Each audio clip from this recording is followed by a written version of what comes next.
प्यारे बच्चों, पिछले वीडियो में हम राम लक्ष्मण परशुराम संवाद की व्याख्या पढ़ चुके हैं। आज हम राम लक्ष्मण परशुराम संवाद के प्रश्न उत्तर पढ़ेंगे। प्रश्न अभ्यास। परशुराम के क्रोध करने पर लक्ष्मण ने धनुष के टूट जाने के लिए कौन कौन से तर्क दिए? लक्ष्मण ने अनेक तर्क दिए, जैसे बचपन में हमसे कितने धनुष टूटे परंतु आपने कभी क्रोध नहीं किया। इस धनुष पर आपकी ममता किस कारण से है? दूसरा, हमारी नज़र में तो सब धनुष एक समान होते हैं। तीसरा, इस पुराने धनुष को तोड़ने में किसी की क्या हानि और क्या लाभ? फिर कहते हैं कि राम ने तो इस धनुष को नए धनुष के धोखे में छुआ ही था कि यह अपने आप टूट गया। इसमें राम का कोई दोष नहीं है। अगला प्रश्न। परशुराम के क्रोध करने पर राम और लक्ष्मण की जो प्रतिक्रियाएं हुई उनके आधार पर दोनों के स्वभाव की विशेषताएं अपने शब्दों में लिखिए। राम लक्ष्मण परशुराम संवाद में राम और लक्ष्मण के चरित्र की अनेक विशेषताएं हैं। दोनों में काफ़ी अंतर है। जैसे राम स्वभाव से कोमल हैं, विनम्र हैं, उनके मन में बड़ों के प्रति श्रद्धा और आदर है। वे गुरुजनों के सामने झुकना अपना धर्म समझते हैं। वे महाक्रोधी परशुराम से बिना बात क्रोध करने पर भी स्वयं को उनका दास कहते हैं। इस प्रकार वे परशुराम जी का दिल जीत लेते हैं। लक्ष्मण राम से एकदम विपरीत हैं। वे बहुत उग्र स्वभाव के हैं, प्रचंड हैं, उनकी जुबान बहुत तेज चलती है। वे व्यंग्य वचनों से परशुराम को घायल कर देते हैं।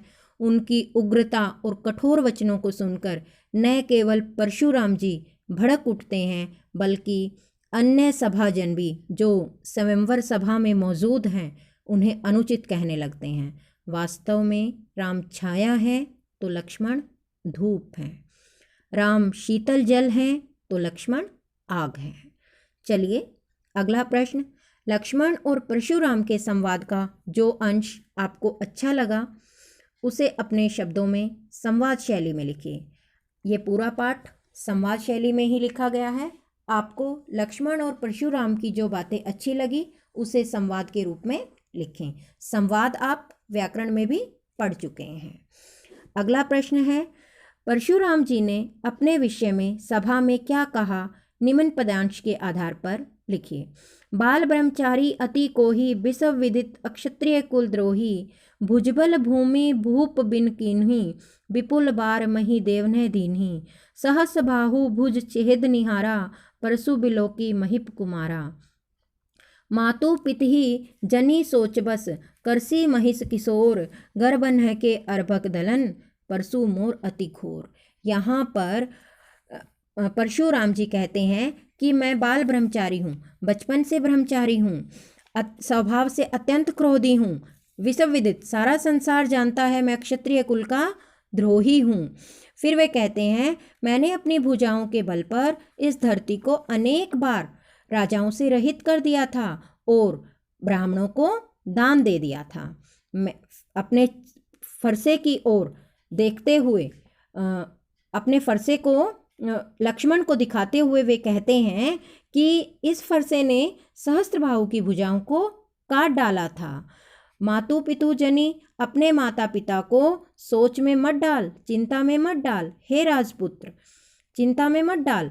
मेरा यह फरसा गर्भ में पल रहे बच्चों को भी नष्ट कर देता है, नाश करने वाला है। आगे क्या है? लक्ष्मण ने वीर योद्धा की क्या क्या विशेषताएं बताई हैं? लक्ष्मण ने वीर योद्धा के बारे में बताया है कि सच्चा वीर रणभूमि में वीरता दिखाता है, अपना गुणगान नहीं करता। वे कहते हैं कि शूरवीर तो युद्ध में शूरवीरता का कार्य करते हैं। वे अपने बारे में कहकर अपने को जनाते नहीं हैं कि कोई मुझे जाने, यानी कि अपनी प्रशंसा स्वयं नहीं करते, अपने मुंह से अपनी प्रशंसा नहीं करते। शत्रु को युद्ध में उपस्थित पाकर कायर ही व्यर्थ में अपने प्रताप की, अपने बल की डींगे हाँका करते हैं। शूरवीरता के बारे में बताते हैं, वीरता की बातें करते हैं। आगे है अगला प्रश्न है, साहस और शक्ति के साथ विनम्रता हो तो बेहतर है। इस कथन पर अपने विचार लिखिए। यह बात सत्य है कि साहस और शक्ति तभी अच्छे लगते हैं जब तक कि साहसी व्यक्ति विनम्र रहे। जैसे ही शक्तिशाली व्यक्ति उदंडता करता है या अपना घमंड दिखाता है या बढ़ चढ़कर बोलता है तो वह बुरा लगने लगता है। परशुराम और लक्ष्मण दोनों के उदाहरण सामने हैं। परशुराम जी पराक्रमी हैं, किंतु उनका स्वयं को पराक्रमी, बाल ब्रह्मचारी, अक्षत्रिय कुल घातक कहना बुरा लगता है। जैसे जैसे वह अपने फरसे को सुधारते हैं, सीधा करते हैं और वचन जो हैं अपने कड़े करते हैं, वैसे वैसे वह हंसी के पात्र बनते चले जाते हैं। इस पाठ के आधार पर यही कहा जा सकता है, आपने पढ़ा भी यही है। दूसरा, लक्ष्मण का साहस हमें भला लगता है, परंतु वह भी सीमाएं तोड़ रहा है। धीरे धीरे वह बहुत उग्र, कठोर, उदंड होता जाता है। इस कारण सभा में मौजूद सभी जन उनके विरुद्ध हो जाते हैं। लक्ष्मण की यह जो उदंड शक्ति है, ये शरारती स्वभाव है, सभी को खटकने लगता है। दूसरी ओर रामचंद्र जी साहस और शक्ति के साथ विनम्रता का परिचय देते हैं, इसलिए वे सबका हृदय जीत लेते हैं। तो यह बात यहाँ सच साबित होती है कि साहस और शक्ति दोनों तभी अच्छे लगते हैं जब साहसी व्यक्ति विनम्र रहे। अगला प्रश्न है, भाव स्पष्ट कीजिए। पहला है, बिहसी लखनू बोले मृदुबाणी, अहो मुनीसु महाभट मानी, पुनि पुनि मोहि देखाव कुठारू, चहत उड़ावन फूकी पहारू।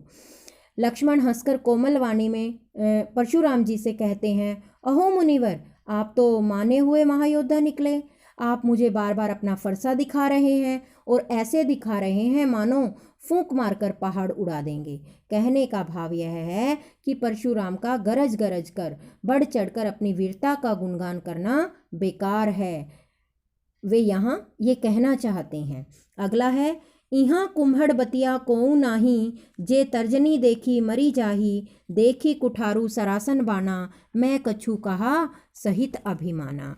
यहाँ पर लक्ष्मण ने परशुराम के वीर वेश का मजाक उड़ाते हुए, वीरता का मजाक उड़ाते हुए कहा है, मुनि जी यदि आप वीर योद्धा हैं तो हम भी कोई छुई मुई के पौधे नहीं हैं, फूल नहीं हैं कि जो आपकी तर्जनी उंगली देखकर मुरझा जाएंगे।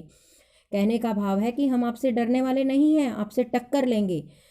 आपके हाथ में धनुष बाण देखा था तो मुझे लगा था कि जैसे मेरे सामने कोई योद्धा आया है, इसलिए मैंने आपके बारे में कुछ अभिमान पूर्वक बातें कह दी। यदि मुझे पता होता कि आप तो कोरे मुनि ज्ञानी हैं, कोरे मुनि ज्ञानी कि बिल्कुल ही साधु हैं, तो भला मैं आपसे क्यों भिड़ता। आश्चर्य यह है कि परशुराम मुनि हैं, ज्ञानी हैं, गलत नहीं है, परंतु उनका बढ़ चढ़कर बोलना वीरता का मजाक उड़ाना है। अगला है, गाधी सुनु कह हृदय हसी मुनि ही हरियरे सूझ, अय में खांड न उख में अजू न बूझ अबूझ। विश्वामित्र ने परशुराम के बड़बोले वचन सुने, बढ़ चढ़कर बोले जाने वाले वचन सुने। परशुराम ने बार बार कहा कि मैं पल भर में ही लक्ष्मण को मार डालूंगा। इन वचनों को सुनकर विश्वामित्र जी मन ही मन हंसे, सोचने लगे कि परशुराम को तो हरा ही हरा सूझ रहा है। वे लक्ष्मण को गन्ने से बनी हुई खांड समझ रहे हैं, मानते हैं कि एक बार में ही मार डालेंगे, परंतु वे अज्ञानी हैं, नहीं जानते कि वह लोहे का बना हुआ खांडा है। उसे लड़ाई मोल लेना आसान नहीं है। उनके सामने खांड नहीं खांडा है। खांडा यानी कि तलवार। आप व्याख्या में मैंने बहुत ही अच्छे ढंग से इसे समझाया है वहाँ पर। आगे पाठ के आधार पर तुलसी के भाषा सौंदर्य पर 10 पंक्तियाँ लिखिए। ये प्रश्न मैं पार्ट 4 राम परशुराम संवाद का उसमें करा चुकी हूँ, भाषा सौंदर्य। अगला है आपका क्वेश्चन, इस पूरे प्रसंग में व्यंग्य का अनूठा सौंदर्य है, उदाहरण के साथ स्पष्ट कीजिए। कोई भी आप पूरा की पूरा व्यंग्य की बातें करते हैं, आप कोई भी अंश यहाँ पर कोई भी हिस्सा ले सकते हैं जो आपको अच्छा लगे। ठीक है। अगला है निम्नलिखित पंक्तियों में प्रयुक्त अलंकार पहचान कर लिखिए। बालकू बोली बधो नहीं तो ही अनुप्रास अलंकार है, ब वर्ण की आवर्ती के कारण है की आवर्ती भी यहाँ पर है। दूसरा है कोटि कुलुस सम वचनु तुम्हारा, उपमा है कोटि कुलिस में, वज्र के समान वचन कहा है, अनुप्रास भी है कोटि कुलिस में। अगला है तुम्ह तो कालू हाँक जनुलावा, बार बार मोही लागे बुलावा। तो यहाँ पर उत्प्रेक्षा है, तुम मानो काल को हाँक मारकर बुला रहे हो, मेरे लिए जबरदस्ती बुला रहे हो, मानो। पुनरुक्ति प्रकाश अलंकार है बार बार। अगला है लखन उत्तर आहुति, सरिस भृग भृगु भर कोपु कृसानु, बढ़त देखी जलसम वचन बोले रघुकुल भानु। उपमा है लखन उत्तर आहुति सरिस, लक्ष्मण के उत्तर आहुति के समान थे। जल सम वचन, वचन जो जल के समान थे, जो राम के वचन थे वो जल के समान थे। रूपक अलंकार है भृगुभुर कोप कृशानु, क्रोध रूपी आग।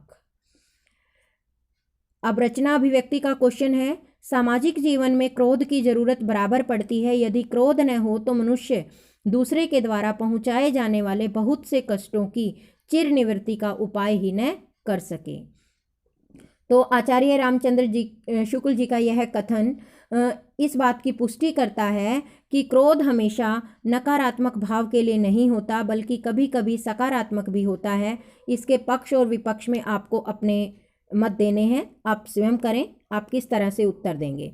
अगला है संकलित अंश में राम का व्यवहार विनयपूर्ण और संयत है, लक्ष्मण लगातार व्यंग्य बाणों का उपयोग करते हैं और परशुराम का व्यवहार क्रोध से भरा हुआ है।